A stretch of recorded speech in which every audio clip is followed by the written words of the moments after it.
大家好，我是爱说真话的 Tiger。今年三星新品的重点聚焦在了 AI 功能上，是今年的硬件更新乏力，以软件掩盖，还是真的很强？新机型上市，旧机型即将迎来降价。三星 S24 Ultra 和三星 S23 Ultra 相比，该买新还是买旧了？马上和 Tiger 一起来看看今年的三星 S24 Ultra 体验究竟如何，和三星 S23 Ultra 有多少差价，所实现的升级到底值不值这个差价？我们先不看功能，来过一下硬件。三星 S24 Ultra 个人感觉变化最大的就是这个外观，颜值的提升不是一点半点。正面这次终于用回了直屏，这也标志着三星在2014年 Galaxy Note 8发布的近10年后，将在超大杯上放弃使用曲面屏幕。更换直屏给三星 Galaxy S24 Ultra 带来的好处还是蛮多的。首先就是贴膜，以前的曲面屏幕，用户一般只能选择水凝膜或者是光固膜来贴，一来是相比钢化膜的手感没有那么好，二来耐用度也比较一般，使其的旗舰体验大打折扣。当然，三星也是没有完全将屏幕做成直屏，在边缘位置还是保留了一点点弧度，让手机边缘的滑动手感更加优秀。在更换直屏之后的三星 Galaxy S24 Ultra 也并没有保持此前的屏幕边框，而是进一步收窄，呈现在大家眼前的就是这块边框超窄，且几乎做到了4边等宽的高素质屏幕。三星的屏幕素质肯定不用过多赘述，一直都是目前行业内最顶尖的水平。这块屏幕的参数相较上一代基本没有太大的变化，3120×1440分辨率，支持120Hz 刷新率，支持1600万色的色彩显示。屏幕的亮度从上一代的1750 nit 提升到了2600 nit， 这个峰值亮度虽然在一众安卓旗舰3000到4000的数值竞赛面前显得平平无奇，但是三星确实能够测到足够大面积的这么高的峰值亮度，观看效果还是相当震撼的。而且这次三星为了保障用户在户外观看屏幕的体验，在这块屏幕上增加了一个 IR 抗反射涂层。根据三星官方所说，这个抗反射涂层能够减少 75% 的屏幕反光，增加可视效果。在光线之下，我们对比有涂层和没有涂层的两款机器，可以很明显看得出来，左边的三星 S24 Ultra 在同样光线照射和角度下显示的反光更少，在户外自然能够获得更棒的观看效果了。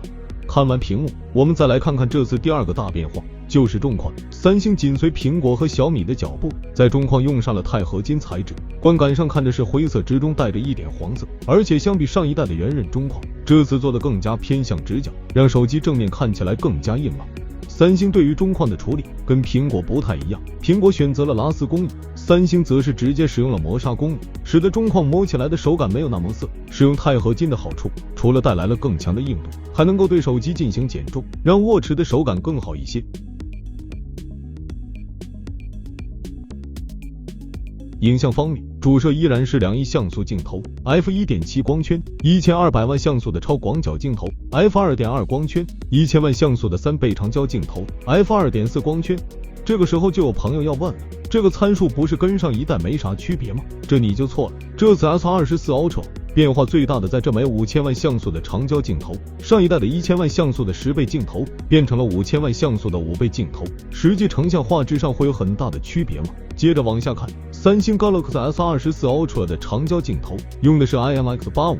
拥有 2.52英寸的传感器尺寸，相比上一代在 IMX754 传感器的 3.52英寸的尺寸上就有很大的提升，而且还有高像素的优势，能够做像素4合1，最终的成片效果细节更丰富，画面的噪点也自然更少。本来以为 S24 Ultra 和 S23 Ultra 的长焦镜头在日间的对比中 S23 Ultra 应该会更胜一筹，但结果却呈现了相反的结果。S24 Ultra 在算法的加持下，成片比上代更优秀。这枚新的长焦镜头在夜间暗光场景下的优势更加明显，画面曝光取向会更暗一些，画面一眼看起来更纯洁，放大看细节也更加清晰。对比完得到的结论就是，这枚5000万像素的5倍长焦镜头在放大到10倍之后，画质表现全线优于1000万像素的10倍长焦镜头。当然我们也少不了要来看看日常拍摄中其他的镜头画质和色彩表现如何。在开启2亿像素模式之后，主摄的曝光相比1200万像素输出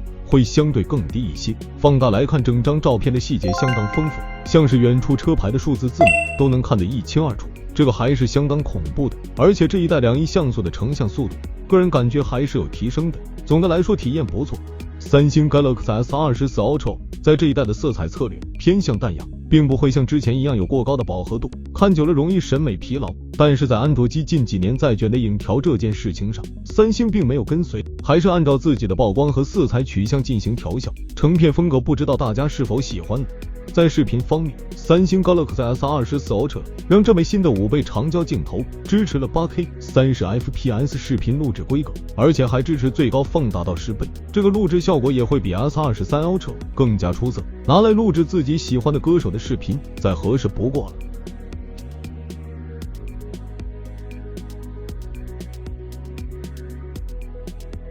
今年三星的硬件进步，还有就是搭载了第3代骁龙8旗舰移动平台了。这个平台的性能提升还是相当巨大的，特别是在峰值性能和能耗方面。而且今年还有更大面积的 VC 均热板的加入，让日常使用更凉爽。更低的能耗也给三星 S24 Ultra 带来了更长效的续航表现。聊完硬件，我们就来看看这次三星重点宣传的 AI 功能。如果你在系统 APP 中发现了这个带星星的小图标，那就代表着点开就有一个新增的 Galaxy AI 功能。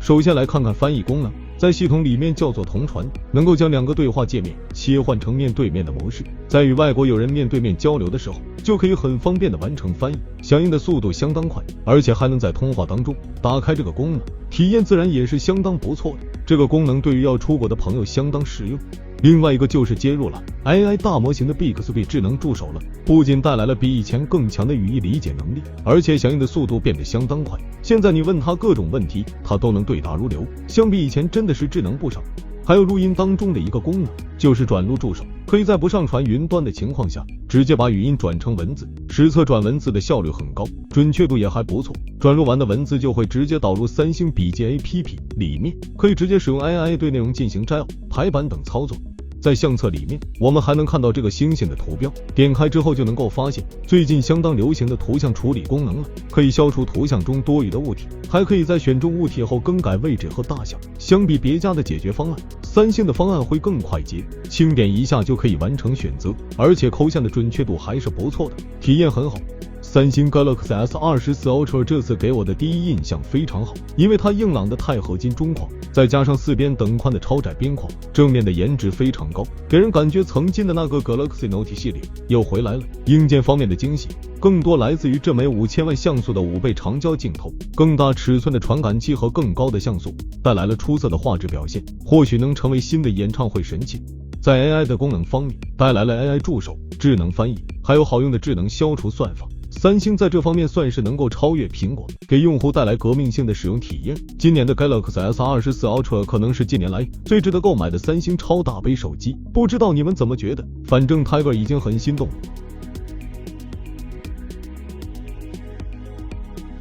最后，对于纠结买 S24 Ultra 还是 S23 Ultra 的小伙伴们，另一个重要的因素就是价格了。目前三星官网 S23 Ultra 的起售价是1199美元， S24 Ultra 的起售价是1299美元。如果按照这个价格来看的话，显然是 S24 Ultra 更值得入手。然而，根据往年三星降价的条件，加上电商平台促销等因素，在近期入手 S23 Ultra 有可能可以相当于 S24 Ultra 售价的6折入手，也就是2款机型最大可能相差500美元。基于上面这些分析，你觉得 S24 Ultra 的提升和500美元的差价相符吗？你会选新还是选旧呢？欢迎评论区告诉我你的答案。想了解更多数码资讯，记得关注我们的频道，我们下期再见。